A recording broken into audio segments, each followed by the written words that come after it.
চীনে 2025 সালেও জনসংখ্যা হ্রাস পেয়েছে, ফলে টানা চতুর্থ বছরের মতো দেশটির জনসংখ্যা কমার প্রবণতা অব্যাহত রইল।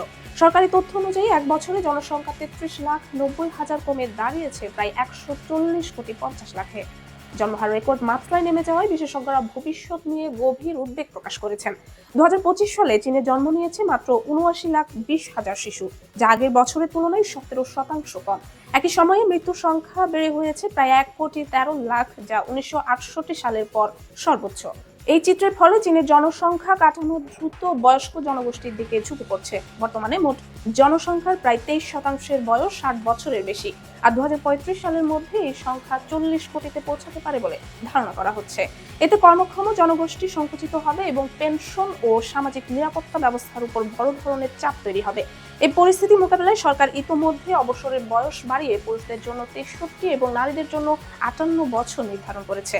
জন্মহার কমে যাওয়ার পেছনে বড় কারণ হিসেবে বিয়েতে অনীহা ও দীর্ঘদিনের এক সন্তান নীতির সামাজিক প্রভাবকে দায়ী করছেন গবেষকরা। 2024 সালে বিয়ের হার 20% কমে গিয়েছিল, যদিও 2025 সালে নিয়ম শিথিল করার পর বছরের শেষ দিকে কিছুটা উন্নতি দেখা গেছে। তবুও 1980 থেকে 2015 সাল পর্যন্ত চালু থাকা এক সন্তান নীতি মানুষের পরিবার পরিকল্পনা ও জীবনধারায় এমন গভীর ছাপ ফেলেছে যে এখন সন্তান নেওয়ার প্রবণতা সহজে বাড়ছে না। শহরাঞ্চলে উচ্চ জীবনযাত্রার ব্যয়, আবাসন সমস্যা এবং কর্মজীবনের চাপও সন্তান নেওয়ার সিদ্ধান্তে বড় বাধা হয়ে দাঁড়িয়েছে। এই সংকট মোকাবেলায় চীন সরকার বড় অর্থনৈতিক উদ্যোগ নিয়েছে। জন্মহার বাড়াতে 2026 সাল নাগাদ প্রায় $258 বিলিয়ন ব্যয়ের পরিকল্পনা করা হচ্ছে। জাতীয় শিশু ভাতা চালু করা হয়েছে এবং আগামী বছর থেকে গর্ভবতী নারীদের সব চিকিৎসা ব্যয়, এমনকি আইভিএফ চিকিৎসাও সরকারি বীমার আওতায় আনার ঘোষণা দেওয়া হয়েছে। তবুও বর্তমানে চীনের প্রজনন হার গড়ে একজন নারী মাত্র একটি সন্তান জন্ম দিচ্ছেন, যা বিশ্বের সর্বনিম্ন দেশগুলোর একটি।